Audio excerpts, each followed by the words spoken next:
இது இந்த கேள்விக்கெல்லாம் கர்த்தர் பதிலை வைத்திருக்கிறார் என்றுதானே அர்த்தம். எனவேதான் சங்கீதக்காரன் சொல்லுகிறான், அநேக இக்கட்டுகளையும் ஆபத்துகளையும் காணும்படி செய்த என்னை நீர் திரும்ப உயிர்ப்பித்து என்னை ஏறி வர பண்ணி என் மேன்மையை பெருக பண்ணி என்னை மறுபடியும். நம்மை பார்க்கிறவர்கள் சொல்லணும், ஆகாதென்று தள்ளின கல் தலைக்கல் ஆயிற்று.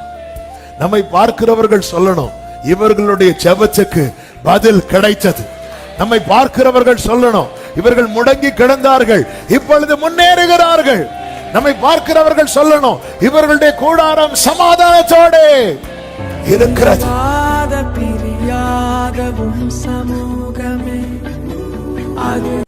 ஆமென். ஒரு விஷயம் கூட கைகளை உயர்த்தி ஹalleluya. புலம்பல் புஸ்தகம் 3வது அதிகாரம், புலம்பல் 3வது அதிகாரம் அதனுடைய 40-41 வசனங்களை வாசிக்க கேட்கலாம். புலம்பல் 3வது அதிகாரத்தின் 40-41 வசனங்கள். நாம் நம்முடைய வழிகளை சோதித்து ஆராய்ந்து கர்த்தரிடத்தில் திரும்ப கடவோம். நாம் நம்முடைய கைகளோடும் கூட நம்முடைய இருதயத்தையும் பரலோகத்தில் இருக்கிற தேவனிடத்திற்கு ஏறெடுக்க கடவோம்.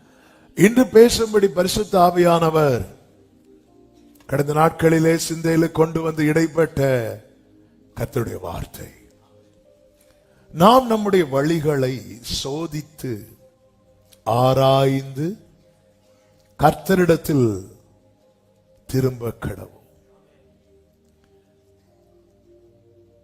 கர்த்தரிடத்தில் திரும்ப கடவும். ஏற்கனவே நாம் திரும்பினவர்கள், ஏற்கனவே நாம் திரும்பினவர்கள். ஆனால் ஆவியானவர் சொல்லுகிறார், நீ கொஞ்சம் உன் வழிகளை பாரு.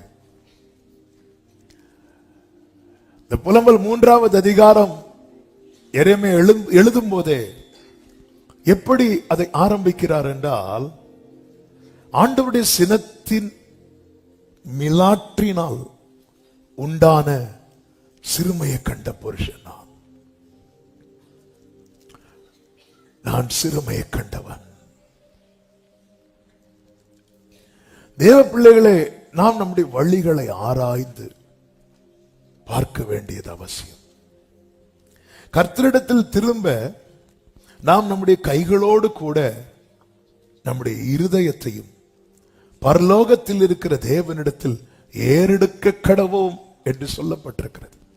இந்த 3வது அதிகாரத்தை நாம் பார்க்கும் போது 7 கேள்விகள் நமக்கு முன்பாக வைத்து நாம் நம்முடைய வழிகளை ஆராய வேண்டும்.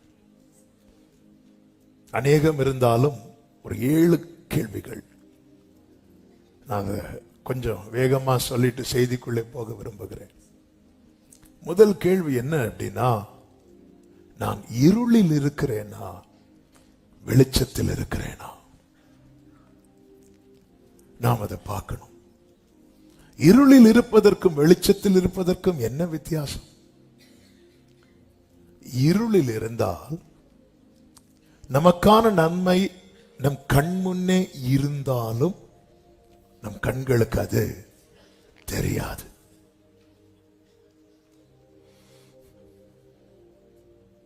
பொதுவா அதாவது பிள்ளைங்க ஓடி அப்படி வீட்டில் விளையாடிட்டு இருப்பாங்க, திடீர்னு கரண்ட் போனதுமே பிள்ளைங்க அப்படி நின்றுவாங்க. உடனே வீட்டில் இருக்கிற பெரியவங்க என்ன சத்தம் கொடுப்பாங்கன்னு, அங்கேயே இரு அப்படி. நாம இருள்ல இருக்கிறோமா? இங்கே புலம்பல் 3 சொல்லுகிற, அவர் என்னை வெளிச்சத்திலே அல்ல இருளிலே அழைத்து நடத்தி வந்தார் என்று சொல்லப்பட்டிருக்கிறது. நம்ம எதுல இருக்கிறோம்? அடுத்த ஒரு முக்கியமான கேள்வி என்னவென்றால், கர்த்தருடைய கரம் நமக்கு அனுகூலமாய் இருக்கிறதா எதிராக இருக்கிறதா? கர்த்தருடைய கரம் அனுகூலமாய் இருந்தால் நெகேமியாவை போல நம்மளால சொல்ல முடியும், பரலோகத்தின் தேவனானவர் காரியத்தை கைகூடி வர பண்ணுவார். அந்த காரியம் கைகூடி வரப்பட காரணம் என்னவென்றால் தேவனுடைய தயவுள்ள கரம் அவன் மேல எப்படி இருந்துச்சு தெரியுமா? நன்மையா இருந்துச்சு. இங்கே புலம்பல் 3வது வசனத்திலே சொல்லுகிறான், அவர் தமது கையை எனக்கு விரோதமாகவே திருப்பினார் என்று சொல்லப்பட்டிருக்கிறது. நம்முடைய காரியங்கள் எல்லாம் கைகூடி வருகிறதா இல்லையா? அப்ப இந்த இடத்துல என்ன பார்க்கணும்னா, கர்த்தருடைய கரம் எனக்கு அனுகூலமா இருக்கிறதா, எதிராக இருக்கிறதா? நாம் நம்முடைய வழிகளை இது தேவனை அறியாத ஒரு கூட்டத்துக்கு சொல்லப்பட்ட வார்த்தை அல்ல. அவருடைய ஜனம் பாழாக்கப்பட்டது நிமித்தம் பாடப்பட்ட புலம்பல் இது.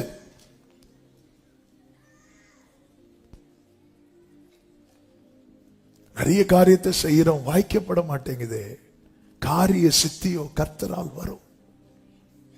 ஒரு காரியம் சித்திக்கப்பட வேண்டுமானால் அல்லது வாய்க்கப்பட வேண்டுமானால் அது பரலோகத்திலிருந்து தான். ஒரு ஊரே சேர்ந்து பாபேல் கோபுரத்தை கட்டினாங்க. அதை கட்டுறதுக்கு எந்த எதிர்ப்பும் இல்லை, எந்த தடையும் இல்லை. ஆனா பரலோகம் அதை அங்கீகரிக்காதபடியினாலே அது தாறுமாறாக்கப்பட்டது. கர்த்தர் அதை குலைத்து விட்டார். அதை அவர்களால் முடிக்க முடியவில்லை. அவ ஊரே ஒன்றாய் நின்றாலும் கர்த்தருடைய அனுமதி இல்லாம ஒரு காரியம் நடக்காது. ஒரு ஊரே சேர்ந்து ஒரு பாவியாகி ஒரு ஸ்திரீ மேல கல்லெறியும்படி கொண்டு வந்தார்கள். ஆனா கர்த்தர் அதை அனுமதிக்காததுனால அதுல ஒரு கல்லு கூட அவ மேல விழல. கர்த்தருடைய கரம் எனக்கு எதிராகவே இருக்கிறது என்று இங்கே எரேமியா புலம்பல் பாடுகிறார். நாம் நம்முடைய வழிகளை ஆராய்ந்து பார்க்க வேண்டும். நம்முடைய பாதையில கர்த்தருடைய கரம் நமக்கு ஃபேவரா இருக்குதா இல்ல எதிரா இருக்கிறதா? 3வது கேள்வி, நம்முடைய வாழ்வின் பாதையில நாம் முன்னோக்கி செல்லுகிறோமா அல்லது முடக்கப்படுகிறோமா? 6வது வசனம் 7வது வசனத்திலே புலம்பல்ல இப்படி சொல்லப்பட்டிருக்கிறது, பூர்வ காலத்தில் செத்து கிடந்தவர்களை போல என்னை இருளான இடங்களில் கிடக்க பண்ணுகிறார். செத்து கிடந்தவர்களை போல நான் புறப்படக்கூடாதபடிக்கு என்னை சூழ வேலி அடைத்தார், என் விலங்கை பாரமாக்கினார். நான் நம்முடைய வழிகளை ஆராய்ந்து என்னால முன்னோக்கி செல்ல முடியலையே, அப்படின்னாலே அதன் அர்த்தம் நான் முடக்கப்படுகிறேன். ஆகாவின் ரதத்துக்கு முன்னாக ஓடிக்கொண்டிருந்த எலியா முடக்கப்பட்ட சூறை செடிக்கு கீழே கிடந்தது போல நாம நம்முடைய வாழ்க்கையை பார்க்கணும். எந்த நிலையில உங்களை கர்த்தர் எந்த நிலையில வைத்திருக்கிறாரோ அதுல ஒரு முன்னேற்றம் இருக்குதா பாருங்க. இல்ல அப்படியேதான். நல்ல கவனமாய் கேளுங்கள். வேகமா, அதாவது இந்த கிளாக்ல செல்லு ஓடலைன்னா அது அப்படியே நிற்கும். அதுக்கப்புறம் செல்லு போட்டா திரும்ப ஓடும். நம்ம வாழ்க்கை அப்படி கிடையாது. நம்ம செயல்பட்டாலும் செயல்படலைனாலும் நம்முடைய நேரம், நம்முடைய நாட்கள் கரைந்து கொண்டுதான் இருக்கும். மெழுகு நீங்க அதை ஆன் பண்ணா அது கரையும், அது எரியும். அதை இடையில ஆஃப் பண்ணி வச்சுட்டு அதுக்கப்புறமும் ஆன் பண்ணலாம். ஆனா நம்ம லைஃப் அப்படி கிடையாது. ஒன்ஸ் ஆன் பண்ணிட்டார், இனி இது கடைசியா ஒரு வாட்டி அணையும். நம்ம எல்லாம் ரைட்டு தான். நாங்கெல்லாம் ஏற்கனவே ரட்சிக்கப்பட்டவர்கள். அதனாலதான் டர்ன் அகைன் அப்படின்னு இருக்கும் ஆங்கிலத்துல. மறுபடியும் திரும்பு, மறுபடியும் திரும்பு. என் வாழ்க்கையில நான் ஏன் இத்தனை வருடம் எந்த ஒரு காரியம் ஆகட்டும் அடுத்த ஸ்டெப் எடுத்து வைக்க முடியலன்னா நாம முடக்கப்பட்டிருக்கிறோம். ஆண்டவருடைய கோபத்தினாலே சிறுமையை கண்ட மனுஷன் நான் என்று சொல்லி இந்த புலம்பல் பாடுகிறார். என் வாழ்வின் பாதை முடக்கப்பட்டிருக்கிறதா அல்லது முன்னோக்கி செல்லுகிறதா? அடுத்த காரியம், என் ஜெபம் கேட்கப்படுகிறதா அடைக்கப்படுகிறதா? 8வது வசனத்திலே சொல்லுகிறார், நான் சத்தமிட்டு கூப்பிட்டாலும் என் ஜெபத்துக்கு வழியை அடைத்து போட்டார். என் ஜெபம் கேட்கப்படுகிறதா? என் ஜெபத்துக்கான வழியை அடைத்து போட்டாரா? தாவீது சொல்லுகிறார், நான் அவர்களுக்காக ஜெபித்தேன், ஆனால் என் விண்ணப்பம் என் மடியிலே திரும்ப வந்தது. என் விண்ணப்பம் என் மடியிலே திரும்ப வந்தது என்பதை நான் எப்படி அறிந்து கொள்ளவென்றால், பொதுவாகவே ஒரு காரியத்தை நம்ம ஜெபிக்கும் போது, ஜெபத்துல வைக்கும் போது, அதை தேவன் அங்கீகரித்ததற்கு முதல் அடையாளம் என்ன தெரியுமா? எல்லா புத்திக்கும் மேலான தேவ சமாதானம் நம்ம இருதயத்தை என்ன செய்யும்? ஆட்கொள்ளும். அது ஆட்கொள்ள நம்ம எல்லாவற்றையும் தெரியப்படுத்தணும். இந்த அறக்குறையெல்லாம் ஜோம் பண்ணக்கூடாது. நம்ம கூட்டமா ஜோம் பண்ணும்போது ரொம்ப ஷார்ட்டா ஜோம் பண்றோம், ஏன்னா நம்ம நேர கருதி. ஆனா நம்ம பர்சனல் பிரேயர்ல இந்த அறக்குறையா மேலோட்டமா அப்படியெல்லாம் ஜோம் பண்ணக்கூடாது. எல்லாவற்றையும் தெரியப்படுத்தணும், ரொம்ப டீட்டெயிலா தெரியப்படுத்தணும். அதனாலதான் உங்க பர்சனல் பிரேயர்ல நீங்க முதல்ல அது 10 நிமிஷம் ஆனாலும் சரி, 10 மணிக்கூர் ஆனாலும் சரி, ஆண்டவர்கிட்ட ஓப்பனா இருக்கணும். அப்படி தெரியப்படுத்தும் போது எல்லா புத்திக்கும் மேலான தேவ சமாதானம் நம்முடைய இருதயத்தை என்ன செய்யும்? ஆட்கொள். நான் எல்லா ஸ்தோத்திரத்துடன் கூடிய ஜெபத்தினாலும் வேண்டுதலினாலும் தெரியப்படுத்தினதுக்கு அப்புறமும் இன்னும் அந்த சமாதானம் எனக்குள்ள வரலன்னா, இந்த கேள்வி எனக்கு முன்னாக இருக்கிறது, என் ஜெபத்துக்கான வழியை அடைத்து போட்டாரா, இல்லை என் ஜெபத்தை கேட்கிறாரா?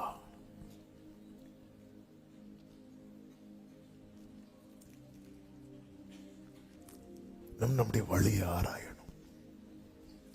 நம்ம பெரிய பிரச்சனை என்னன்னா, நம்மளை பார்க்கறதுக்கே நமக்கு டைம் இல்லை, அடுத்தவங்க கதையை நிறைய பார்ப்போம். நம்ம கண்ணில் ஒரு பெரிய பீமே இருக்கு,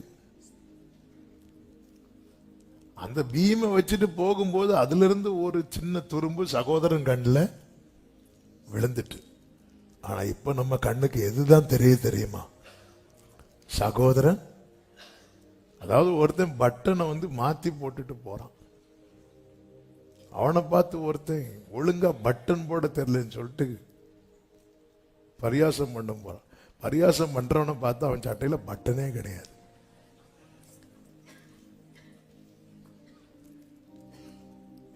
நம்ம பல நேரத்துல நம்ம என்ன பண்ணிட்டு இருக்கோம்? நம்ம ஜெபம் பண்றோம். ஜெபம் கேட்கப்படுதா? நாங்க இப்படி ஒரு பிசினஸ் பண்ணிட்டு இருக்கிறோம், அடுத்த ஸ்டெப் எடுத்து வைக்க முடியுதா? நாங்கள் ரட்சிக்கப்பட்டவங்க தான், இன்னும் ஒன்னும் பார்க்கலையே. இந்த செய்தி தேவனை அறியாதவர்களுக்கு சொல்லப்படுகிற செய்தி அல்ல. தேவனை அறிந்த தேவ ஜனம் என்று பெயர் பெற்றவர்கள் மறுபடியும் கர்த்தரிடத்தில் திரும்பும்படியான செய்தி.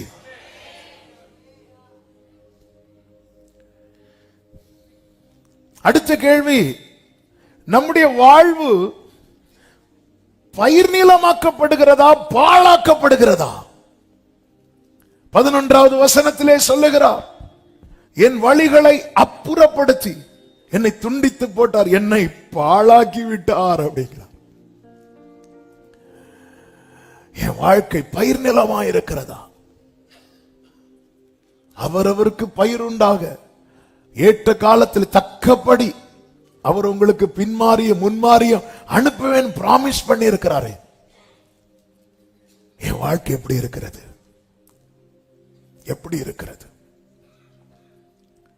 ஹல்லேலூயா. குயவனே குயவனே குயவனே என் இயேசுவே, மண்ணான என்னை உருவாக்கும் உம் கரத்தால் என்னை மீதிடப்பட்ட மண்ணில் உம் மகத்தான சித்தம் வைத்தீர். புடமிடப்பட்ட மண்ணின் மேல் உம் பெரிதான திட்டம் வைத்தீர். எனக்கு நம்பிக்கை உண்டு, உந்தன் கரத்தில் என்னை நீர் உருவாக்கு. எதற்காக இந்த கேள்விகள் தெரியுமா? நாம் கர்த்தரிடத்தில் திரும்பும் போது நம்மை உருவாக்குவதற்கு, நம்மை உயிர்ப்பிப்பதற்கும் ஆமென், அவர் வெயிட் பண்ணிட்டு இருக்கிறார். எனவேதான் ஆண்டவர் இந்த வார்த்தைகளை சபையை பார்த்து பேசிக் கொண்டிருக்கிறார். நம்முடைய வாழ்க்கை எப்படி இருக்கிறது? இந்த கேள்விகள்லாம் எழுதுறவங்க எழுதி வச்சுக்கோங்க. நீங்க வீட்டுல போய் நம்ம லைஃபோட இந்த கேள்விகளை வைத்து பார்க்கணும். ஆண்டவர் இப்படிதான் பார்க்க வைத்தார். இப்படி பார்க்கும்போது நம்ம இன்னொருத்தங்களை பார்க்கிறதுக்கு நமக்கு டைமே இருக்காது. கர்த்தரால் தாயின் கருவில் தோன்றும் முன்னமே தெரிந்தெடுக்கப்பட்ட, வேண்டாம் வேண்டாம் ஒதுங்கினதுக்கு அப்புறமும் தேவனால் பிரித்தெடுக்கப்பட்ட, அழைக்கப்பட்ட ஒரு தீர்க்கதரிசியின் புலம்பல் இது. அடுத்த கேள்வி, ஜனங்கள் மத்தியிலே புகழப்படுகிறோமா, நிந்திக்கப்படுகிறோமா? புலம்பல் 3:14, நான் என் ஜனத்தார் யாவருக்கும் பரியாசமும் நித்தம் அவர்கள் கிண்ணற பாடலும் ஆனேன். இன்னைக்கு என் சொந்தக்காரங்கெல்லாம் கூடுனாங்கன்னா, என் நண்பர்கள்லாம் கூடுனாங்கன்னா அவங்க டைம் பாஸே யாருதான்? நான் தான். இது ஏன் இன்னும் மாறல? நான் சிந்திக்கணும்ல. நிந்தை சொற்கள் நீக்கிட இரக்கத்தை விளங்க, ஏன் அந்த இரக்கத்தை விளங்க செய்யல? ஒரு நாள் 2 நாள்னா ஓகே, ஒரு வருஷம் 2 வருஷம் ஓகே, 10 வருஷம் 20 வருஷம்னா எப்படி ஓகேன்னு சொல்ல? அப்படி ஓகேன்னு சொன்னா அவங்க கேட்பாங்க, உங்களுக்கு ஓகேவானு? எங்களுக்கு ஓகே இல்லை. யோபுவுக்கு ஒரு சோதனை வந்ததும் நண்பர்கள் 4 பேர் சுத்தி நின்று 4 பக்கத்துல அடி. ஒரு செய்தி முடிஞ்ச அடுத்த செய்தியிலேயே போட்டு யோபுவை சாகடிக்கிறாங்க. இப்ப அடுத்து கர்த்தர் அப்படி மெதுவா நண்பர்கள் பக்கம் திரும்புறார். திரும்பினதும் அவங்க இப்படி பார்த்துட்டு இருக்கிறாங்க. பார்க்கும்போது யோபு உங்களுக்காக வேண்டுதல் செய்வோம் அப்படின்னு சொல்லுவார். சரியான அடி இந்த நண்பர்களுக்கு யோபு கொடுத்தது. என்ன தெரியுமா? யோபு கஷ்டப்பட்ட போது சுத்தி நின்று ஃப்ரீயா அட்வைஸ் பண்ணாங்க. அதுல ஒருத்தங்க கூட யோபுக்காக வேண்டுதல் செய்யல. ஆனா யோபுவின் நண்பர்கள் கஷ்டப்பட்டதும் யோபு ஃப்ரீ அட்வைஸ் கொடுக்கிறதுக்கு முன்னாடி அவர்களுக்காக கர்த்தரை நோக்கி பார்க்கிறா. அப்படி பார்த்ததுனால கர்த்தர் அவர்களுக்கு விடுதலை கொடுத்தார். நான் என் ஜனத்தார் யாவருக்கும் பரியாசமும் நித்தம் அவர்கள் கிண்ணற பாடலுமானேன். நிந்தைக்கு முற்றுப்புள்ளி வைக்கப்பட்டதா இல்லை இன்னும் தொடருகிறதா?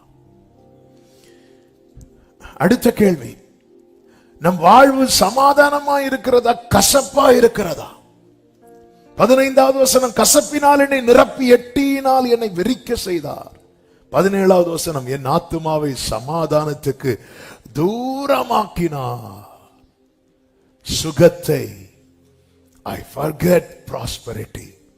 இந்த சுகத்தை மறந்த, நல்ல வாழ்க்கை வாழ்றதுன்னா என்னன்னு எனக்கு மறந்து போச்சுட்டார்.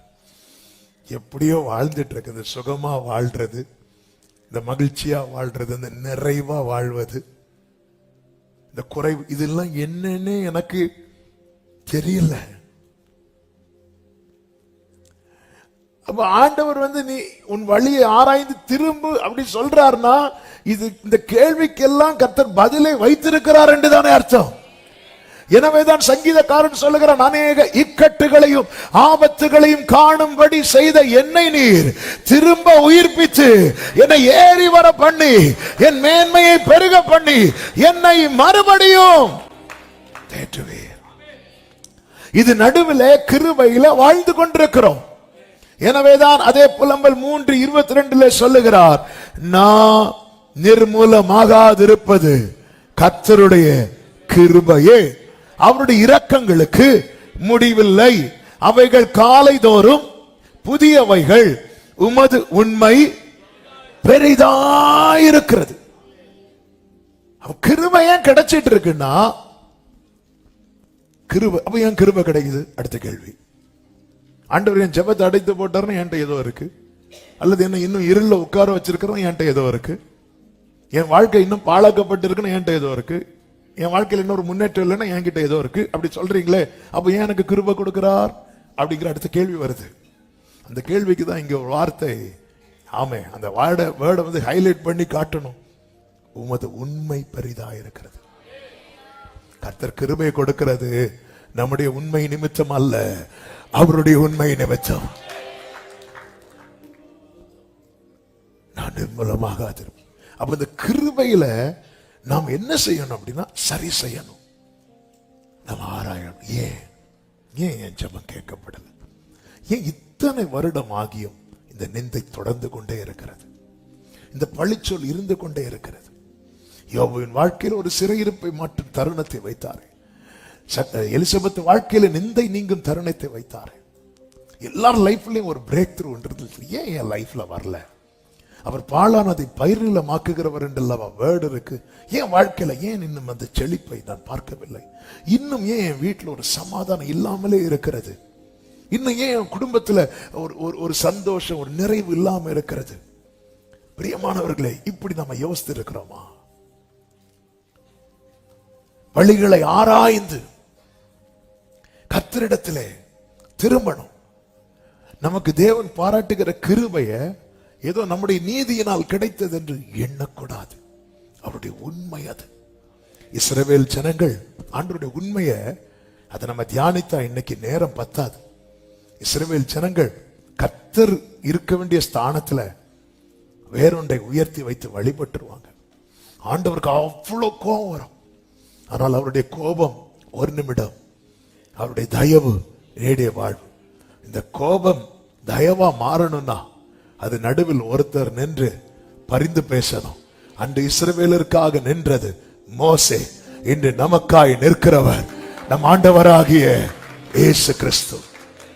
இயேசு இல்லைன்னா இல்ல. ஆமீன் சொல்லுங்க பார்க்கலாம். அப்போ ஜனங்களை அழிக்கல. இப்ப ஆண்டவர் சொல்லுகிறார் மோசையை பார்த்து, யாத்திராக 33வது அதிகாரம் 1, 2, 3 வசனங்களிலே கர்த்தர் மோசையை நோக்கி, நீயும் எகிப்து தேசத்தில் இருந்து நீ அழைத்து கொண்டு வந்த ஜனங்களும் இவ்விடத்தை விட்டு புறப்பட்டு, அடுத்த வார்த்தை கவனி, உன் சந்ததிக்கு கொடுப்பேன் என்று நான் ஆபிரகாமுக்கும் ஈசாக்குக்கும் யாக்கோபுக்கும் ஆணையிட்டு கொடுத்த பாலும் தேனும் ஓடுகிற தேசத்திற்கு உண்மையில இந்த இடத்துல நீங்க போகாதீங்கன்னு சொல்லி இருக்கணும். ஆனா கர்த்தர் சொல்லுகிறார், நீங்கள் போங்கள். அடுத்து சொல்லுகிறார், நான் ஒரு தூதனை உங்களுக்கு முன்பாக அனுப்புகிறேன்.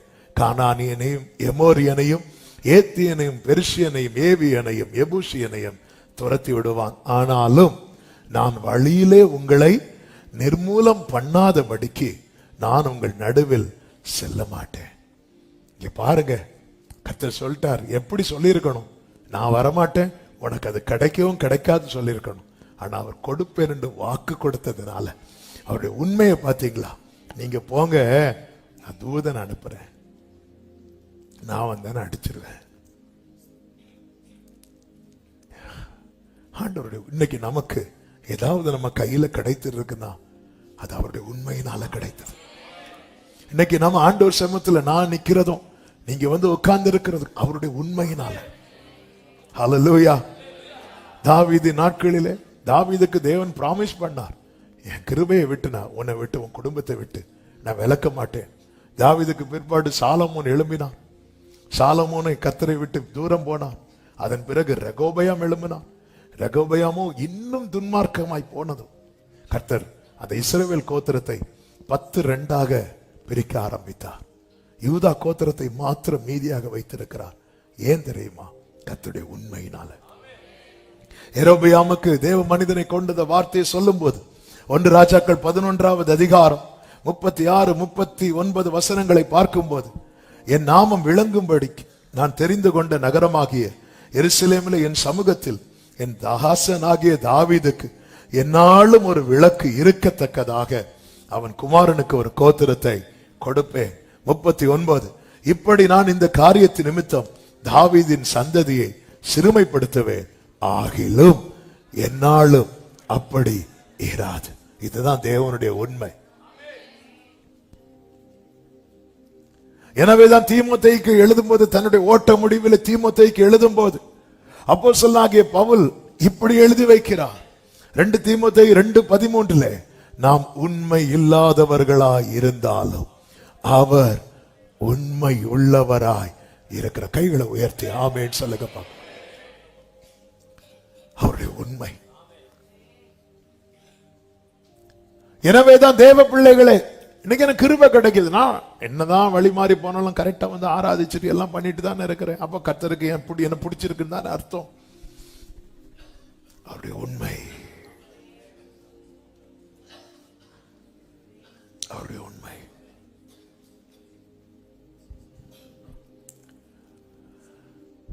நாம் நம்முடைய வழிகளை ஆராய்ந்து,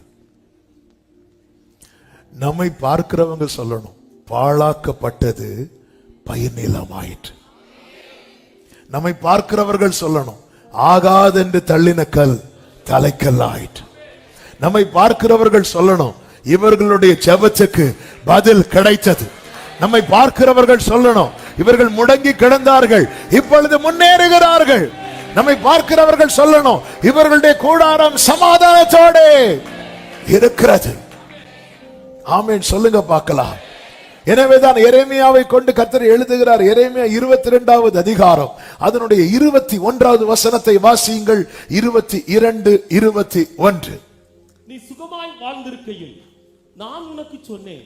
நீ சுகமாய் வாழ்ந்திருக்கையில் நான் உனக்கு சொன்னேன். நீ கேளேன். அதாவது கம்ஃபர்ட் ஜோன்ல இருக்கும்போது வருகிற வார்னிங்க்கு ரொம்ப கவனமா இருக்கணும். நிறைய காரியம் நமக்கு தெரியாது, ஆனா ஆண்டவர் வார்ன் பண்ணிட்டே இருப்பார். நீ சுகமாய் வாழ்ந்திருக்கையில் நான் உனக்கு சொன்னேன். ஆனா நீ என்ன, நான் நல்லா தானே இருக்கிறேன். இந்த யூதாவின் ராஜா பிடிபடுவதற்கு காரணம் தான் நாங்க நல்லா தானே இருக்கிறோம். நீ சுகமாய் வாழ்ந்திருக்கையில் நான் உனக்கு சொன்னேன். நீ கேளேன் என்றாய். உன் சிறுவயது முதல் நீ என் சத்தத்தை கேளாமல் போகிறது உன் வழக்கம். எது நம்முடைய வழக்கமா இருக்கிறது? அதாவது ஓப்பனி பினேகாஸ் அவங்க சுகமா இருக்கும்போது தகப்பன் அவர்களை கூப்பிடுறாரு, இங்க பாருப்பா இந்த மாதிரிலாம் தப்பு பண்ணாதீங்க, தப்பு பண்ணாதீங்க. ஏன்னா அவங்களுக்கு ஒரு ப்ராப்ளம் இல்லை, அவன் நினைக்கிறதெல்லாம் துணிகரமா செஞ்சுட்டே இருக்கிறாங்க. சுகமாய் வாழ்ந்திருக்கும் போது எத்தனை வார்னிங் கொடுக்கப்பட்டது, அதை அவர்கள் அசட்டை பண்ணி விட்டார்கள். நோவா சுகமாய் வாழ்ந்திருக்கும் போது வார்னிங் கொடுக்கப்படுகிறது. தேவ எச்சரிப்பை பெற்றுன்னு பைபிள்ல இருக்கு. தன் குடும்பத்தை ரட்சிப்பதற்கு பேழை உண்டு பண்ணுகிறான் சுகமாய் வாழ்ந்திருக்கும் போது. அந்த பேழையை உண்டு பண்ண கண்டிப்பா தான் சொத்தையே வித்திருப்பான். ஏன்னா ஒரு போட்டை உண்டு பண்ணதுக்கே அவ்வளவு லட்சங்கள் ஆகிறது. ஒரு பேழையை உண்டு பண்ணணும்னா இந்த குடும்பம் இருக்கிறது மட்டும் இல்ல, எல்லா ஊர்வன பரப்பன எல்லா குடும்பங்களும் உள்ள வரப்போகுது. எல்லாம் வித்தியாசமான குடும்பங்கள். ஆனா ஒண்ணு நிச்சயம், இந்த பேழை வார்த்தையின்படி கட்டப்பட்டதனால் உள்ள ஒரு சண்டை இருக்காது.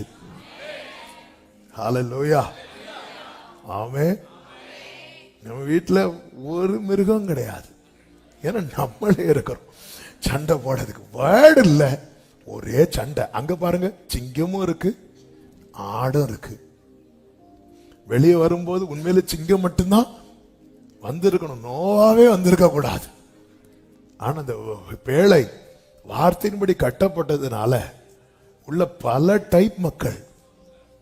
ஹல்லேலூயா, நம்ம எல்லாம் பல டைப் மக்கள். வார்த்தை நம்மளை அப்படி சேர்த்து உட்கார வச்சிருக்கு, பிடிச்சு வச்சிருக்கு. ஆமே, நம்முடைய குடும்பம் வார்த்தையின்படி கட்டப்படுவதாக. சத்தமா ஆமேன்னு சொல்லுங்க. அப்ப அந்த குடும்பத்துல சண்டை இருக்காது, சச்சரவு இருக்காது, சந்தேகமே இருக்காது. ஆமே ஆமே. ஹல்லேலூயா. கர்த்தர் உங்களை ஆசீர்வதிப்பாராக. நீ சுகமாய் வாழ்ந்திருக்கையில் நம்ம லைஃப பார்க்கணுங்க. வீக்லி ஒன்ஸ் ஆவது கொஞ்சம் டைம் ஸ்பெண்ட் பண்ணி திங்க் பண்ணணும், என் லைஃப் எப்படி இருக்கு. கொஞ்சம் உங்களுக்கு வீட்டில் அதுக்கான பிரைவசி இல்லையா? எங்கேயாவது போங்க, எங்கேயாவது ஓடி போறது சொல்ல, கொஞ்சம் தனியா தள்ளி போய் உட்காரு, கொஞ்சம் தள்ளி போய் உட்காருங்க. போன்லாம் ஆஃப் பண்ணி வச்சுட்டு கொஞ்சம் டைம், என் லைஃப் எப்படி இருக்கு. நான் ரட்சிக்கப்பட்டவன் தானே, நான் ஜீவனுள்ள தேவனை ஆராதிக்கிறவன் தானே, நான் ஒரு நாமம் தரிக்கப்பட்டவன் தானே, அபிஷேகம் பண்ணப்பட்டவன் தானே, என் வாழ்க்கையே அப்படி இருக்கு. நம்ம அதை மெடிடேட் பண்ணணும். ஆராயும் போது ஆவியானவர் உணர்த்துவார். உணர்த்தும் போது உடனே நம்ம அடுத்து இமீடியட்டா செய்ய வேண்டிய அடுத்த காரியம் தெரியுமா?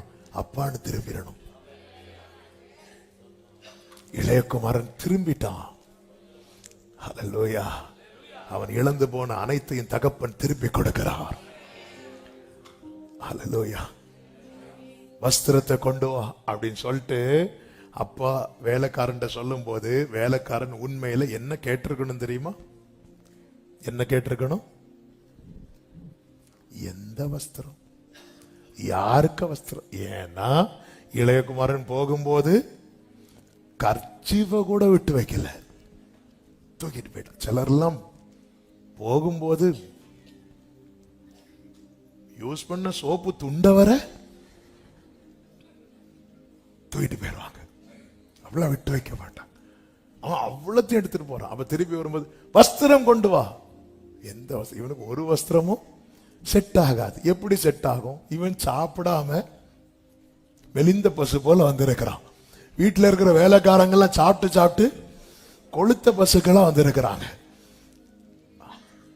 எந்த வஸ்திரம்? அவன் தகப்பன் ஆல்ரெடி செட் பண்ணி வச்சிருக்கிறார்.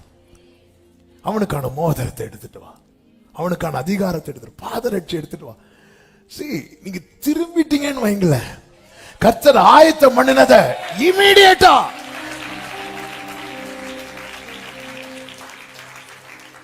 ஹல்லேலூயா ஹல்லேலூயா. ஆண்டவரை ஏற்கனவே தள்ளாமலும் விட்டு விலகாமலும் அவமானத்தில் இருந்தென்னை காப்பாற்றினீர். தள்ளாமலும் விட்டு. எனவேதான் நாம் நம்முடைய வழியை ஆராய்ந்து பார்க்க வேண்டும், பார்க்கணும். 3 காரியங்கள் நாம் கவனிக்க வேண்டிய 3 பிரதானமான, அநேக உண்டு. அதை 3 சுருக்கி கொடுக்கப்பட்ட நேரத்துக்குள்ள சொல்ல நாம் கவனிக்க வேண்டிய 3 முக்கியமான காரியங்கள். இதெல்லாம் வைத்துவிட்டு என்ன? முதல் காரியம், தேவனோடு உள்ள உறவு சரியாக இருக்கிறதா? என்னால எப்ப வேணாலும் ஆண்டவரோடு கான்டாக்ட் பண்ண முடியும் என்கிற நிலை இருக்கிறதா? தேவனோடு உள்ள உறவு. நான் அந்த 3 சொல்லி விடுகிறேன். அதன் பிறகு அதை கொஞ்சம் எக்ஸ்பிளைன் பண்ணி நான் ஜெபித்து முடிக்க விரும்புகிறேன். தேவனோடு உள்ள உறவு சரியாக இருக்கிறதா? 2, நம்முடைய வாழ்வின் பயணம் கர்த்தருக்கு பிரியமானதா இருக்கிறதா?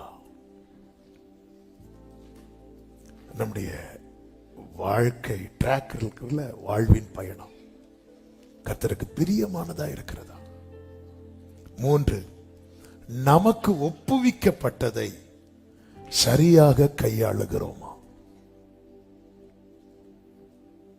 நமக்கு தேவன் கொடுக்கிறார்ல, கொடுத்த குடும்பமாகட்டும், ஊழியமாகட்டும், வேலையாகட்டும், திறமையாகட்டும், தாளந்தாகட்டும், என்ன வேணாலும் இருக்கட்டும், நமக்கு தேவன் ஒப்புவித்த அவருடைய கிருபைகள்.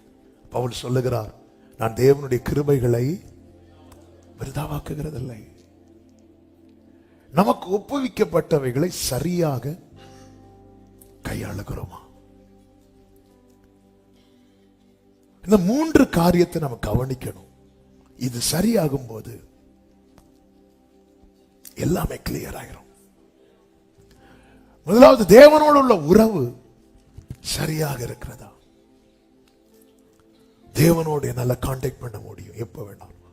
தாவீது ஜெபிக்கிறார், நான் எப்பொழுதும் வந்தடையத்தக்க ஆண்டவரே, எனக்கு எப்பனாலும் என்னால ஜெபிக்க முடியுது, என்னால துதிக்க முடியுதுங்கிறது மாதிரி நீங்க இருக்கணும்பா எனக்கு. அதாவது ஒருத்தங்க கிட்ட நம்ம நல்ல தொடர்புல இருக்கிறோம்னா அவங்க கிட்ட எப்ப வேணாலும் பேசலாம். ஆனா ஒருத்தங்க கிட்ட எந்த தொடர்பும் இல்லைன்னா அவங்க கிட்ட பேசுறதுக்கு நம்ம இன்னொருத்தங்களுடைய உதவி, ஒத்தாசை தேவைப்படுகிறது. உங்களுக்கு இந்நேரம் தெரியுமா ஒண்ணு அவங்க கிட்ட பேசுவீங்களா, சொல்லுவீங்களா? அப்பா என்று அழைக்கிற புத்திர ஸ்வீகாரத்தை தேவன் நமக்கு தந்ததே நமக்கும் அவருக்கும் இடையில் எதுவுமே வேண்டாம் என்பதற்காக. எங்களுக்காக வேண்டிக் கொள்ளும் என்று இன்னொரு நபரை உள்ளே கொண்டு வர வேண்டிய அவசியமே இல்லை. எரேமியாவை கொண்டு கர்த்தர் சொல்லுகிறார் 2வது அதிகாரம் 13வது வசனத்தில், என் ஜனங்கள் 2 தீமைகளை செய்தார்கள். அதுல ஒன்று என்ன தெரியுமா? ஜீவ தண்ணீர் ஊற்றாகிய என்னை விட்டு விட்டார்கள். என்னை விட்டுட்டாங்க. எது வரைக்கும் அவங்க கூட இருந்தாங்களா?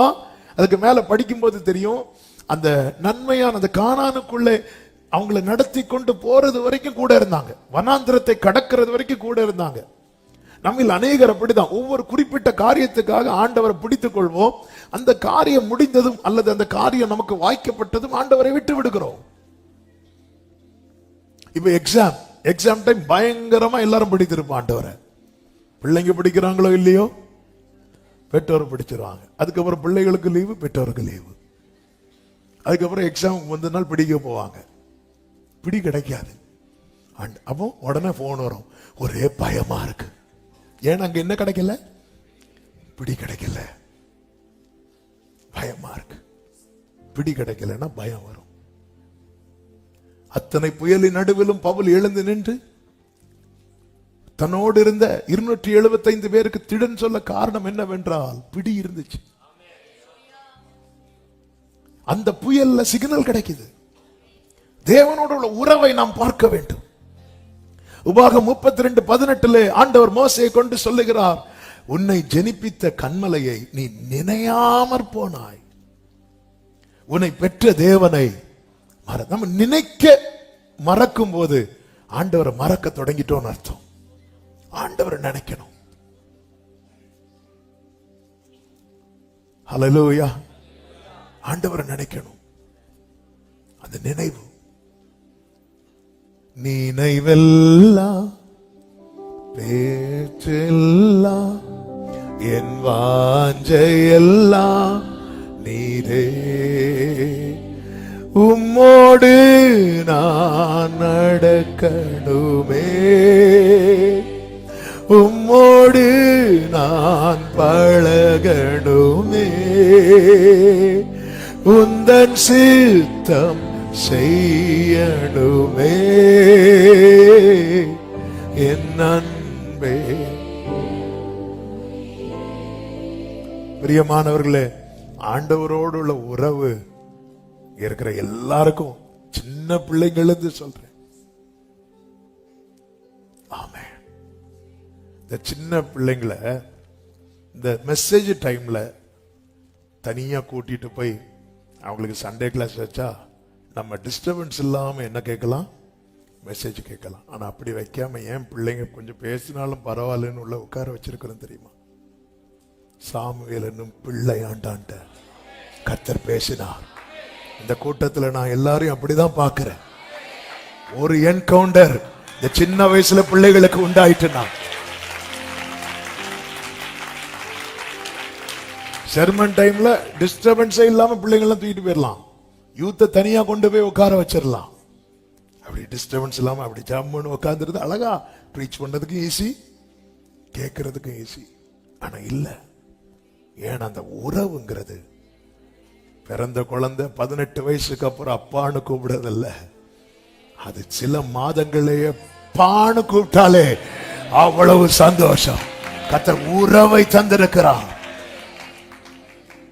உறவை தந்திருக்கிறார். உதவாத என்னில்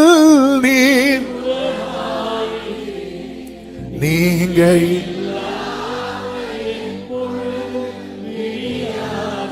ஆமென். Gloria dharama shadana mama karababa. Hallelujah. எங்க நம்ம ஒருத்தங்களுக்கு நம்மளால யூஸ் இல்லைன்னு தெரிஞ்சா நம்ம உறவுகள் கூட நம்மை உறவு இல்லை என்று ஒதுக்கி வைப்பார்கள். ஆனால் உண்மையிலே உதவாதவர்கள் என்ன தெரிந்து நமக்கு உரிமை தந்து அந்த உறவு என்கிற அதிகாரத்தை தந்து சொந்தம் கொண்டாடுகிற தேவன், நாம் ஆராதிக்கிற தேவன். தேவனோட உறவு எப்படி இருக்கிறது? சிம்சோனை கர்த்தர் ஜனிப்பித்தார். சிம்சோன் வளர ஆரம்பிக்கும் போதே ஆவியானவர் அவனோடு இருந்து, வேதம் சொல்லுகிறது, நீ நியாயாதிபதிகள் 13:25 கர்த்தருடைய ஆவியானவர் அவனை ஏவ துவங்கினார் அப்படின்னு இருக்கு. அப்படி அவனை மூவ் பண்ண ஆரம்பிக்கிறார். இதுதான் சிம்சோனுடைய லைஃப், இதுதான் சிம்சோனுடைய ஆரம்பம். அப்போ அவனுடைய ஆவி அவருடைய ஆவியுடனே இணைந்து இருக்கிறது, உறவுல இருக்கிறது. அதன் பிறகு நீங்கள் பார்க்கும்போது நியாயாதிபதிகள் 14வது அதிகாரமாக 14, 15 அதிகாரங்கள்ல பாத்தீங்கன்னா ஒவ்வொரு பிரச்சனை வரும்போது அவனுக்கு கொடுக்கப்பட்ட அந்த ஸ்ட்ரெங்க், அவனுக்கு கொடுக்கப்பட்ட கிருபை, அவனுக்கு கொடுக்கப்பட்ட அந்த கிஃப்ட் என்ன அப்படின்னா எந்த கட்டுகளோ எந்த போராட்டமோ அதை மேற்கொள்ளக்கூடிய கிஃப்ட் அவனுக்கு இருந்துச்சு. ஒவ்வொருத்தருக்கும் ஒவ்வொரு கிஃப்ட் கொடுக்கப்பட்டிருக்கிறது. 14வது அதிகாரம் 15வது அதிகாரம் இப்படி இருக்கும்போதுதான் 16வது அதிகாரத்தில் அவன் ஒரு வேசியின் இடத்தில் பிரவேசித்தான் என்று வேதத்தில் சொல்லப்பட்டிருக்கிறது. பிரவேசிக்கும் போது பெலிஸ்தியர்கள், அவன் பேர் என்ன, தெலீலாள்கிட்ட போய் என்ன சொல்றாங்கன்னா, அங்கே பாரு அவன் வரும்போது நான் அவனுக்கு இவ்வளவு காசு கொடுக்குறேன், அவனை வந்து பிடிக்கணும், அவன் ஸ்ட்ரெங்க்ல கை வைக்கணும், அவனை இல்லாம ஆக்கணும். அவளும் ஓகே சொல்றான். ஏன்னா அவளும் ஒரு பெலிஸ்திய ஸ்திரீ, அவளுக்கு நோ சொல்ல முடியாது. எஸ் அப்படி இருக்கும்போது தான் சிம்சோன்ட்ட கேட்கறான், உன் பெலன் எதுல இருக்கிறது? அவன் சொல்றான், என் பெலன் என்ன வந்து ஒரு புது கயிறுல கட்டுனா என்ன ஒப்பு கொடுக்கலாம், என்னை வந்து சிறுமைப்படுத்திடலாம். அதே மாதிரி ஒரு கயிறு வாங்கி கட்டி வைப்பாங்க. பெலிஸ்தீர் வந்தது, அந்த கயிறு எப்படி போச்சு தெரியுமா? நெருப்பு. அவன் நெருப்பு எங்க இருக்கு? அவனுக்கு கொடுக்கப்பட்ட கிஃப்ட் அது. ஆனா அவன் போனது வழி மாறி போறான். அவன் வழி மாறி போன கிஃப்ட் அப்ளை ஆகுமா? அப்ளை ஆகும். தேவனுடைய அழைப்பும் கிருபை வரங்களும். ஆனா 14, 15வது அதிகாரத்துக்கும் 16வது அதிகாரத்துக்கும் ஒரு வித்தியாசம் உண்டு. என்ன வித்தியாசம்னா, 14வது அதிகாரம் 15வது அதிகாரத்துல ஒரு வார்த்தையை பார்க்க முடியும், 16வது அதிகாரத்துல அந்த வார்த்தையை பார்க்க முடியாது. என்ன தெரியுமா? 14வது அதிகாரத்துல கர்த்தருடைய ஆவி அவன் மேல் வந்து இறங்கினார். 15வது அதிகாரத்துல கர்த்தருடைய ஆவி அவன் மேல் வந்து இறங்கினார். 16வது அதிகாரத்துல இது மிஸ் ஆயிரும்.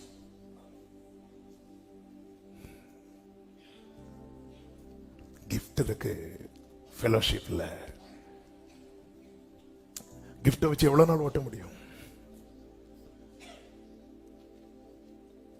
ஆண்டவரால் ஆசீர்வதிக்கப்பட்டு படகு நிறைய மீன் இருக்கு.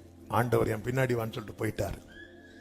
இப்ப கிஃப்ட் இருக்கு. அவன் பார்த்தா இது இல்லை, எனக்கு அவர் தான் திரும்பி வந்துட்டான். எல்லாருக்கும் ஐயோ அந்த சிம்சோனுக்கு ஸ்ட்ரெங்த் பாத்தீங்களா, ஸ்ட்ரெங்த் பாத்தீங்களா? எஸ். ஆனா ஒண்ணு மிஸ் ஆயிட்டே சிம்சோன். என்ன மிஸ் ஆயிட்டு? ஆவியானவர் வந்து போனார்ல, அது உனக்கு மிஸ் ஆயிட்டுல. உன்கிட்ட நேற்று உரிமை இருந்துச்சு, அவருக்கு அந்த உறவு இருந்துச்சு, இன்னைக்கு அது இல்ல. அவர் கொடுக்க கிஃப்ட்ல பாடுறோம், அவர் கொடுக்க கிஃப்ட்ல பிரீச் பண்றோம், அவர் கொடுக்கிற கிஃப்ட்ல என்னெல்லாம பண்றோம். இத வச்சு திருப்தி அடைஞ்சிராத. நீ முழங்கால் போட்டு ஜெபிக்கிற கிஃப்ட் உனக்கு இருக்கும், அந்நிய பாஷை பேசுற கிஃப்ட் உனக்கு இருக்கும். ஆவியானவர் அவன் மேல வந்து இறங்குறார், போவார், இறங்குவார். 16வது அதிகாரத்தில் மிஸ் ஆயிட்டு. உங்க பிள்ளைங்க ஸ்கூலுக்கு சேர்க்கும் போது ஒரு யூனிஃபார்ம் வாங்கி கொடுக்கறீங்க. உங்க பிள்ளைங்க படிக்கலன்னு சொல்லிட்டு யூனிஃபார்ம் வாங்கிடுவீங்களா? இல்ல.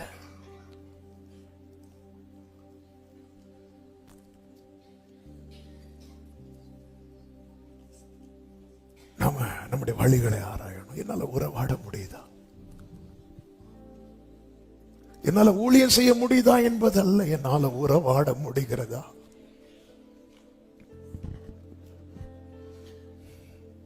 ஏன்னா நம்ம நிறைய நம்மை பழக்கு வைத்து இருக்கிறதுனால நிறைய பழகிட்டு நமக்கு. தாவீது பாவம் செய்து விட்டு போய் பலி செலுத்துகிறான். ஏன்னா பலி செலுத்தி பழகிட்டு.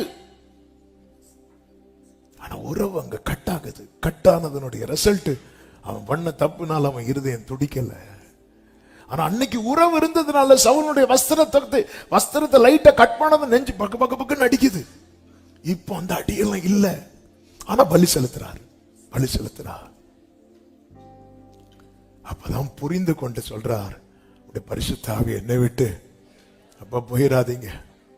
பலிகள் உமக்கு பிரியமானதல்ல, தேவனுக்கு ஏற்கும் பலிகள் நொறுங்குண்ட ஆவிதான். தேவ பிள்ளைகளே, அந்த உறவு இல்லைன்னா ஒண்ணுமே கிடையாது. உறவு ரொம்ப முக்கியம். ஆண்டவரோடு எனக்கு அது கட்டாயிடக்கூடாது. வேற எது கட்டானாலும் பரவாயில்ல, அது கட்ட இந்த எனக்கு கொஞ்ச காலம் இருந்துட்டு போறோம்.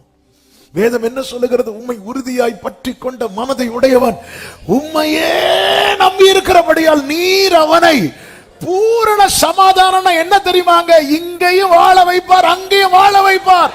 அவனுக்கு ஏமாற்றம் வராது, அவனுக்கு ஏமாற்றம் வராது. ஹல்லேலூயா. ஆமென். ஒரு உறவு இருக்குதா? உறவு ரொம்ப முக்கியம். கிறிஸ்துவுடனே கூட ஐக்கியமா இருப்பதற்கு நம்மை அழைத்த தேவன் உண்மை உள்ளவர் என்று 1 கொரிந்தியர் 1:9 என்று நினைக்கிறேன் அதில் சொல்லப்பட்டிருக்கிறது. நம்ம மேல இருக்கிற அழைப்பே அதுதான். fellowship with Jesus Christ. தம்முடைய குமாரனும் நம்முடைய கர்த்தருமாய் இருக்கிற இயேசு கிறிஸ்துவுடனே ஐக்கியமாய் இருப்பதற்கு. ஆமென். இது மிஸ் ஆயிட்டு வேதம் என்ன சொல்லுகிறது தெரியுமா? கர்த்தர் தன்னை விட்டு விலகினதை சிம்சோன் அறியாதிருந்தான். ஏன் அறியலன்னா அதை யோசிக்கல. அவர் இறங்குறாரா? நேத்து வந்து விசிட் பண்ணாரு என்ன, முந்தானத்து விசிட் பண்ணாரு என்ன, இன்னைக்கு இப்படி கயிறு போட்டு கட்டினதுக்கு அப்புறம் என்ன விசிட் பண்ணலையே. அப்போ அது எனக்கு கொடுக்கப்பட்ட கிஃப்ட், அது எனக்கு கொடுக்கப்பட்ட கிஃப்ட், அது எனக்குள்ள இருக்கிற பலன், அது தேவன் வைத்த பலன், தேவன் வைத்த கிருபை.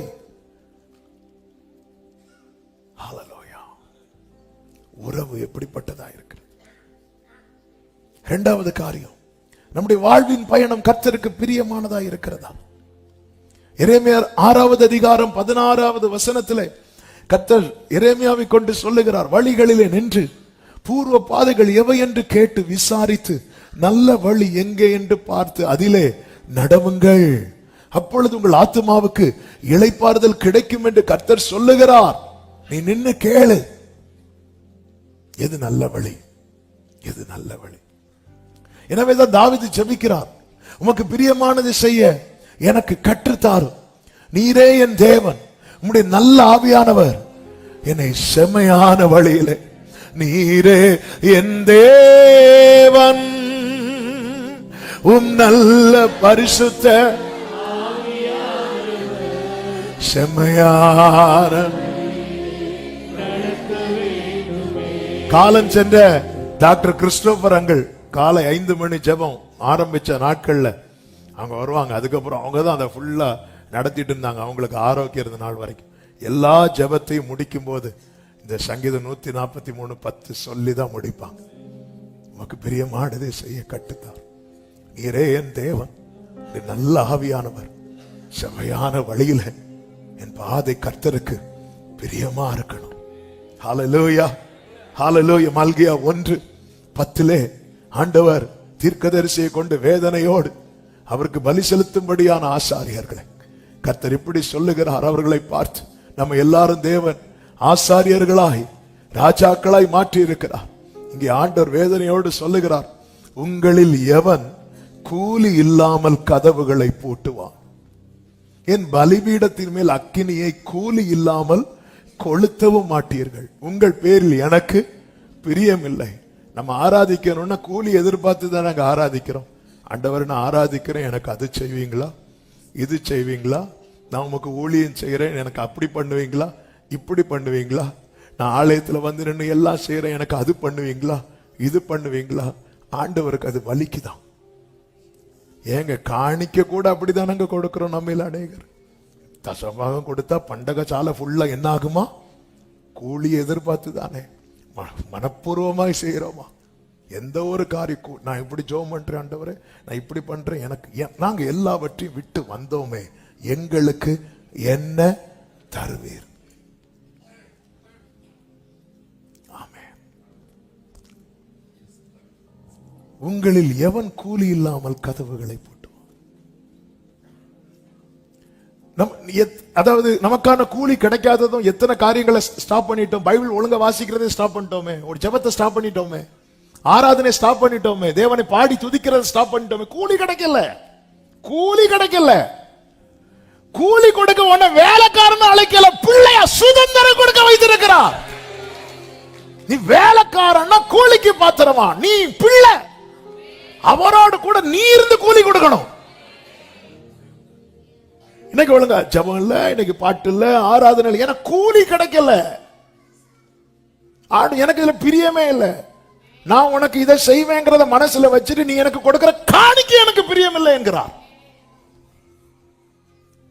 தசமா கொடுத்தா நமக்கு அது கிடைக்கும் இல்லப்பா, அது ஒரு நன்றி அடையாளம். அப்பா எனக்கு தாவீது சொன்னார்ல, நீர் எனக்கு தந்து, நீ உங்க கையில இருந்து வாங்கி அவ்வளவுதான், அதுக்கு மேல இது தந்துட்டு இனி நேரவே பேங்க் பேலன்ஸ் செக் பண்ணது போட்டாரா. இந்த கூலி இல்லாம ஆண்டவர் சொல்ற, நீங்க ஒரு கூலிய மனசுல வச்சு நீ ஜெபிக்காத, எனக்கு பிடிக்கல. ஏன்னா நான் உன்னை இது யாருக்கு சொல்றது? லேவியருக்கு சொல்றார், ஆசாரியர்களுக்கு சொல்லுகிறார். கர்த்தர் நம்மை ஆசாரியர்களாய் மாற்றி இருக்கிறார். நான் தான் சுதந்திரம். ஆமே, நம்ம பிள்ளைங்க ஒன்றை மனசுல வச்சுட்டு நம்ம கிட்ட பழகுறதுங்கன்னா அது நமக்கு தெரிய வந்துட்டு வைங்களேன், அந்த வலி என்பது வேற. இதனால நம்ம எத்தனை ஜெபத்தை ஸ்டாப் பண்ணி இருக்கிறோம், ஃபாஸ்டிங்கை ஸ்டாப் பண்ணி இருக்கிறோம், அதிகாலை எத்தனை நம்ம லைஃப்ல எவ்வளவு நல்ல காரியங்கள் இருந்துச்சு எல்லாத்தையும் ஸ்டாப் பண்ணிட்டோம். ஆனா எதிர்பார்த்த கூலி கிடைக்கல. இந்த கம்பெனி மாறுறது போல, அங்க சேலரி நிறைய கொடுக்கறாங்க, மாத்திடுவோம். எனக்கு இதுல பிரியம் இல்ல சொல்லிட்டு தான் சொல்ல, உங்கள் கைகளில் உள்ள காணிக்கை எனக்கு உகந்ததல்ல. ஏன்னா நீ மனப்பூர்வமா அதை கொடுக்கல, ஆண்டவருக்கு இப்படி கொடுத்தா அவர் நமக்கு எப்படி செய்வார், நீ கூலி எதிர்பார்த்து கொடுக்கிற. வழிகள் கர்த்தருக்கு பிரியமா இருக்கிறதா?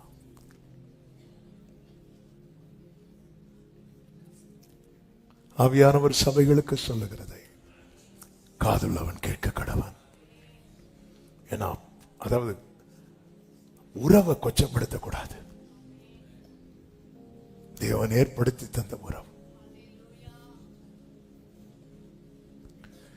எனக்கு முடியாம போய் நான் ஜெபிக்காம இருக்கிறது வேற, எனக்கு நடக்காததுனால நான் ஜெபிக்காம இருக்கிறேன்னா நான் ஆண்டவர் சமூகத்தில் நிக்கிறது எதுக்கு தெரியுமா?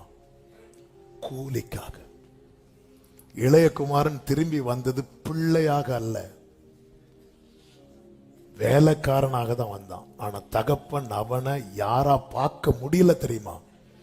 வேலைக்காரனா பார்க்க முடியல.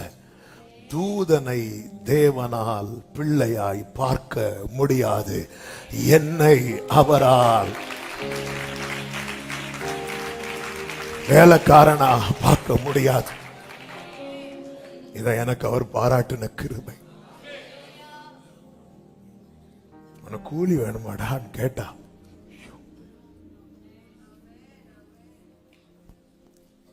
எனக்கு என்ன தருவீர்னா, நீ வா அப்படி சொல்லி கூட்டு போய் மகிமையை காட்டி கொடுக்கிறார் பேதுருவுக்கு. பேதுரு புஷன் ஆயிட்டு, நான் உன்னை எப்படி வச்சிருக்கிறேன்? இந்த மோசே எலியா கூட நிக்கிறதுக்கு ஒன்றை உள்ள 4 தகுதியை சொல்லு, ஒரு தகுதியை சொல்லு. நான் நிக்கிறதுனால நீ நிக்கிற. இந்த மோசே எலியா கூட பேதுரு யோவான் யாக்கோபை நீங்க எப்படி நிக்கிறீங்கன்னா, நான் இந்த இடத்துல இல்லைன்னா நீ நிப்பியா பேதுருவே? உன்னை என் கூட தானே நிக்க வச்சிருக்கிறேன். என் கூட மோசே எலியாவை நிக்க வைக்க முடியுங்கிறத பார்த்துட்டு இல்ல. ஆனா அப்படி இருந்தோம் அவங்களை அனுப்பி விட்டுட்டு நான் திருப்பி உன் கூட தானே இறங்கி வரேன். பேதுரு வாயை விட்டார். நம்முடைய வாழ்வின் பயணம் கர்த்தருக்கு பிரியமானதா இருக்கிறதா? எனவேதான் வேதம் சொல்கிறது, எதை செய்தாலும் அதை மனுஷருக்கென்று செய்யாமல் கர்த்தருக்கென்று சொல்லுங்க, மனப்பூர்வமாய். பாடுறீங்களா? பாட்டு, ஐயோ இன்னைக்கு பாட்டு பாடல, ஐயோ இன்னைக்கு எக்ஸாம். பைபிள் படிச்சுட்டு போனியா? கூலி. பைபிள் படிச்ச உடனே அவர் எக்ஸாம் அவரே எழுதி கடனை எழுதி தந்துருவார். கூலி இல்லாம கதவை போட்டுவாங்க.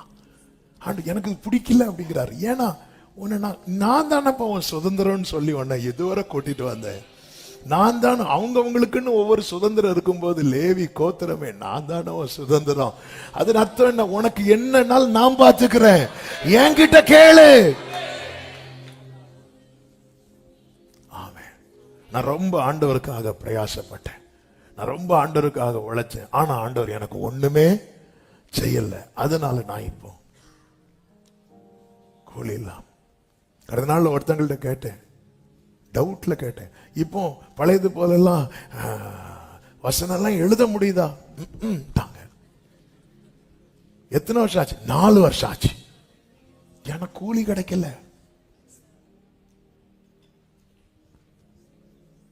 முந்தி இப்படி எழுதி எழுதி எழுதி மனப்பாடம் பண்ணி அப்படியே வாஸ்து வாஸ்து வாஸ்து வாஸ்து வாஸ்து வாஸ்து வாஸ்து வாஸ்து பார்த்தா நம்ம நம்ம நம்ம வெளிப்படுத்தினதை பார்த்தா அவ்வளோ வாஞ்சையில வெளிப்படுத்தினு பார்த்தா கடைசியில கூலி இல்லாம போச்சு.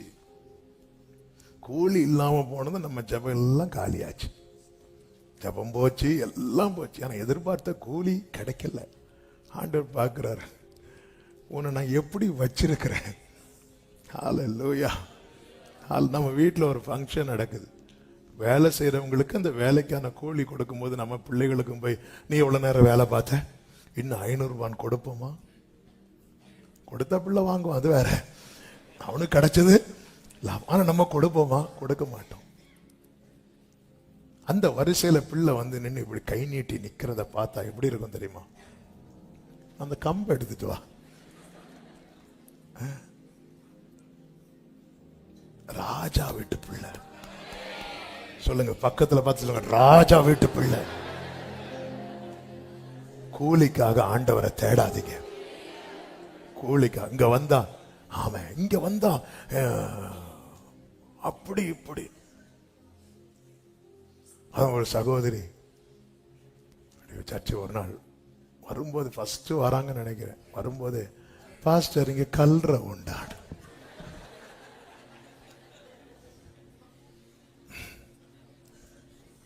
டைம் ஆகும்போது வைக்கலாம். கூலிக்காக இங்க வந்தா அது நடக்கும், இது நடக்கும். கர்த்தர்கிட்ட வந்தா எல்லாம் நடக்கும். ஆனா நான் தேடுவது கூலிக்காக இருக்கக்கூடாது. நேரம் போய்விட்டது. ஒரு வார்த்தை 2 நிமிஷத்துல சொல்லி ஜெபிக்கிறேன். 3வது, நமக்கு ஒப்புவிக்கப்பட்டதை சரியாக கையாளுகிறோமா? லூக்கா 19வது அதிகாரம் 12 முதல் பார்க்கும்போது, பிரபுவாகிய ஒருவன் ஒரு ராஜ்யத்தை பெற்றுக்கொண்டு திரும்பி வரும்படிக்கு தூர தேசத்துக்கு போக புறப்பட்டான். புறப்படும் போது அவன் தன் ஊழியக்காரர்கள் 10 பேரை அழைத்து அவர்களிடத்தில் 10 ராத்தல் திரவியம் கொடுத்து, நான் திரும்பி வரும் அளவும் இதை கொண்டு வியாபாரம் பண்ணுங்கள் என்று சொன்னான். 15வது வசனம், அவன் ராஜ்யத்தை பெற்றுக்கொண்டு திரும்பி வந்த போது தன்னிடத்தில் திரவியம் வாங்கியிருந்த அந்த ஊழியக்காரரில் அவன் வியாபாரம் பண்ணி சம்பாதித்து இவ்வளவு என்று அறியும்படி அவர்களை தன்னிடத்தில் வரவழைத்தான். எத்தனை பேருக்கு வரவழைத்து இந்த ராத்தலை கொடுத்து விட்டு போகிறான்? 10 பேர். எத்தனை பேர்? 10 பேர். எதுக்காக போகிறான்? ராஜ்யத்தை பெற்றுக்கொண்டு திரும்பி வரும்படி. இதெல்லாம் இயேசு கிறிஸ்து தம்மை முன்னிறுத்தி தான் சொல்லிக் கொண்டிருக்கிறார் தம்முடைய ஜனத்துக்கு, தம்முடைய சீஷர்கள். அழைக்கப்பட்ட ஒவ்வொருவருக்கும் என்று தேவன் ஒன்றை ஒப்புவித்து விட்டு தான் போயிருக்கிறார். அவர் ராஜ்யத்தை பெற்றுவிட்டு சகல தூதர்களோடும் பரிசுத்தவான்களோடு கூட ஆரவார எக்கால தோனியோடு கூட பிரதான தூதனோடு கூட அவர் வரும்போது அவரை எதிர்கொண்டு போக ஆயத்தமா இருக்கணும். அதுல ஒப்புவிக்கப்பட்டதை சரியாய் கையாண்டவனை குறித்து வேதம் சொல்லுகிறது. முந்தினவன் then came first அப்படின்றது. ஃபர்ஸ்ட் ஒருத்தன் வந்து நிக்கிறான். நல்ல கவனமா கேளுங்க. நமக்கு ஒப்புவிக்கப்பட்டதை நாம் சரியாய் கையாளுகிறோம் என்றால் நாம தான் இந்த பூமியில அவருடைய வருகையை எதிர்க்கு நோக்கி இருக்கிற முதல் ஆள்.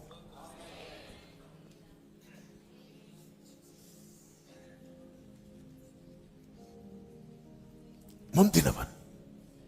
இன்னைக்கு ஏன் அந்த எப்போ வருவீர் என் இயேசுவே ஏங்கி உள்ளம் உம்மை தேடுதே?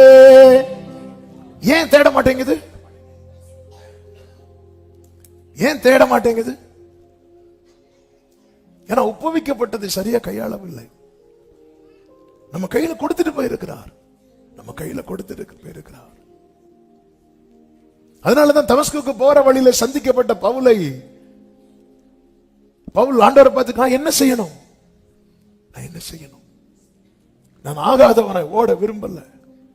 எனக்காய் வைக்கப்பட்டிருக்கிற அந்த நீதியின் கிரீடத்தை நான் சுதந்திரிக்க வேண்டுமானால் நான் அந்த ஓட்டத்தை ஓடி முடிக்கணும். அந்த கோர்ஸை நான் கம்ப்ளீட் பண்ணணும்.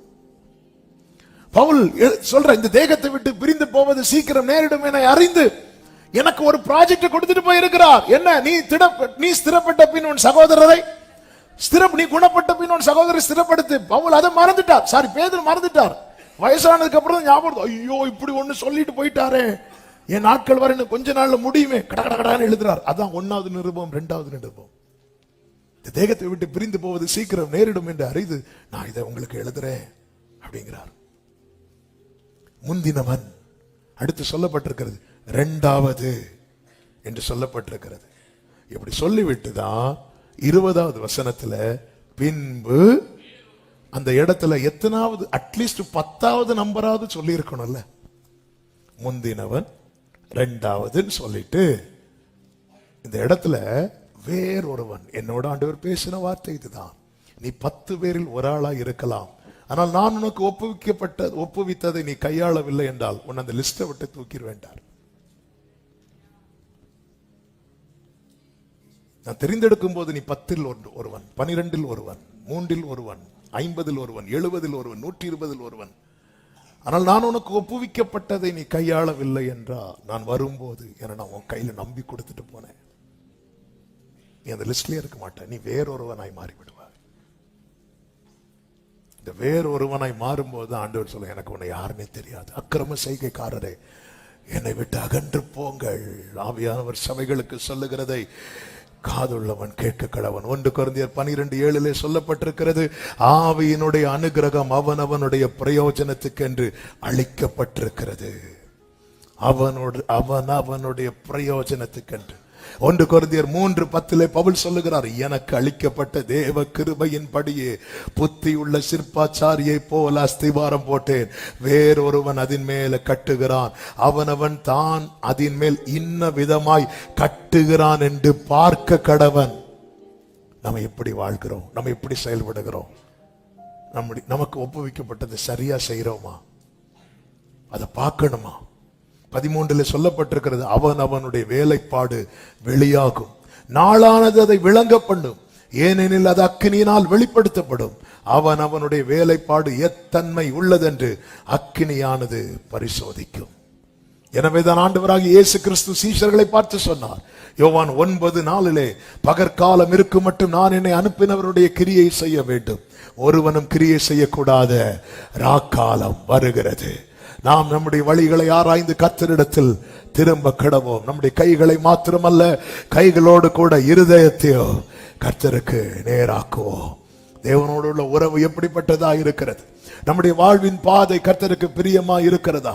நமக்கு ஒப்புவிக்கப்பட்டதை நாம் சரியாக கையாளுகிறோமா? சிந்திப்போம், கர்த்தரிடத்தில் திரும்புவோம். கர்த்தர் நம்மை சரி செய்து சீர்படுத்தி அவருக்கு உகந்தவர்களாய் நிறுத்துவார்களாக. எல்லாரும் எழுந்து நிற்கலாம் ஆண்டவர் சமூகத்தில். ஹல்லேலூயா, ஹல்லேலூயா. உம்மை போல யாரும் இல்லை, என்னை என்றும் நேசிக்க. உம்மை போல யாரும் இல்லை, என்னை என்றும் நேசிக்க. உந்தன் சத்தம் கேட்பேன், உந்தன் சித்தம் செய்வேன், உமக்காக உயிர் வாழ்கின்றேன். உந்தன் சத்தம் கேட்பேன், உந்தன் உமக்காக உயிர் வாழ்கின்றேன். நான் உமக்காக உயிர் வாழ்கின்றேன். நான் உமக்காக சொல்லுங்க, உம்மை போல, உம்மை போல யாரும் இல்லை, என்னை என்றும் நேசிக்க. உம்மை போல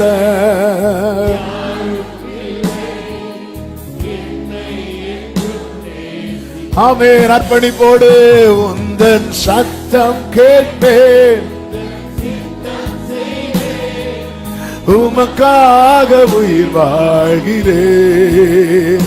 உந்தன் சத்தம் கேட்பேன்,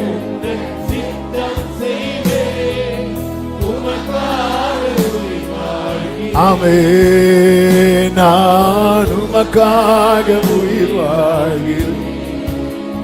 நான் உமக்காக அப்படி அர்ப்பணிப்போடு உம் சித்தம் போல் என்னை என்றும் உம் சித்தம் போல் என்னை என்றும் தற்பரனே நீ நடத்தும் உம் சித்தம். ஆமென். ரெண்டு கைகளை உயர்த்தி என் சித்தமோ ஒன்று வேண்டாம், என் சித்தமோ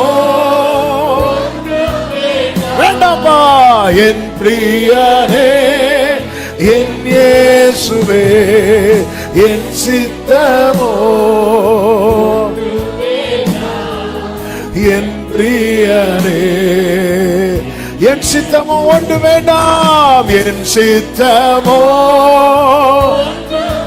வேண்டாம் ராஜா என் பிரியனே. ஆமென். என் சித்தமோ என் பிரியனே. ஒரே ஒரு நிமிடம் வலது கரத்தை வானத்துக்கு நேராக உயர்த்து, இடது கரத்தை இருதயத்தில் வைத்து, ஆண்டவரே என் பாதை உமக்கு பிரியமா இருக்கணும். நீர் எனக்கு ஒப்புவித்த கிருபைகளை நான் விருதாவாக்க கொள்ளாது. நாளை உம்மை எதிர்கொள்ளும் போது அந்த முந்தினவனை போல வந்து நிக்கணும்பா, அந்த முந்தினவனை போல வந்து நிக்கணும்பா. வேறொருவன் ஆயிடக்கூடாதுப்பா, வேறொருவன் ஆயிடக்கூடாது. இன்னைக்கு அவருடையவன் அவருடையவன் என்று அழைக்கப்பட்டு நாளைக்கு வேறொருவனா மாறிட்டோனா, ஆமென். இன்னைக்கு தருணம் இருக்கிறது சகோதரா, இன்னைக்கு தருணம் இருக்கிறது சகோதரி, நாளைக்கு சான்ஸ் கிடையாது. இன்னைக்கு ஆவியானவர் உங்களோடு பேசி இருக்கிறார், நம்மோடு பேசி இருக்கிறார். நாம் நம்முடைய வழிகளை ஆராய்ந்து கர்த்தரிடத்தில் திரும்ப கடவோம். கர்த்தர் நம்மை நடத்துவாராக. எல்லாரும் கைகளை உயர்த்தி கர்த்தருக்கு ஸ்தோத்திரம் செலுத்துவோமா? ஸ்தோத்திரம் ஸ்தோத்திரம் ஸ்தோத்திரம். பரிசுத்த பிதாவே, நல்ல தகப்பனே, நன்றியோடுமை துதிக்கிறோம், ஸ்தோத்தரிக்கிறோம். உங்க கிருபை மிகவும் பெரியதப்பா. உங்க உண்மை தலைமுறை தலைமுறைக்கும் உள்ளது. உங்க சமூகத்திலே கொண்டு வந்து பாட துதிக்க ஆராதிக்க செபிக்க நீர் பாராட்டின எல்லா கிருபைகளுக்காக நன்றி. எங்களோடு பேசுகிறீர்.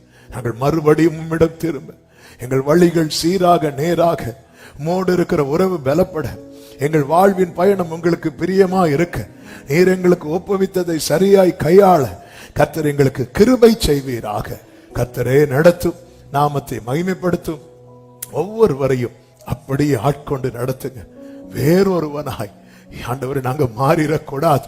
நீர் வரும்போது அந்த முந்தினவனை போல எதிர்கொண்டு உமக்கு ஆண்டவரே காத்திருக்க எங்களுக்கு கிருபை தாரும். மகிமை கனம் துதி ஸ்தோத்திரங்கள் அனைத்தும் ஒருவருக்கே செலுத்துகிறோம். இரட்சகர் இயேசு கிறிஸ்துவின் நாமத்தில் பிதாவே, ஆமென். என் ஆத்துமாவே கர்த்தரை ஸ்தோத்திரி, முழு உள்ளமே அவருடைய பரிசுத்த நாமத்தை ஸ்தோத்திரி. என் ஆத்துமாவே கர்த்தரை ஸ்தோத்திரி, கர்த்தர் செய்த சகல உபகாரங்களை மறவாதே. ஆமென். நம்முடைய கர்த்தராகிய இயேசு கிறிஸ்துவின் கிருபையும் பிதாவாகிய தேவனுடைய அன்பும் பரிசுத்த ஆவியானவருடைய ஐக்கியமும் சிநேகமும் பாதுகாவலும் நம் அனைவரோடும் எல்லா பரிசுத்தவான்களோடு கூட கர்த்தருடைய வருகை மட்டும் தங்கி இருப்பதாக. ஆமென். ஹல்லேலூயா. God bless you. கர்த்தர் உங்களை ஆசீர்வதிப்பாராக. ஆமென்.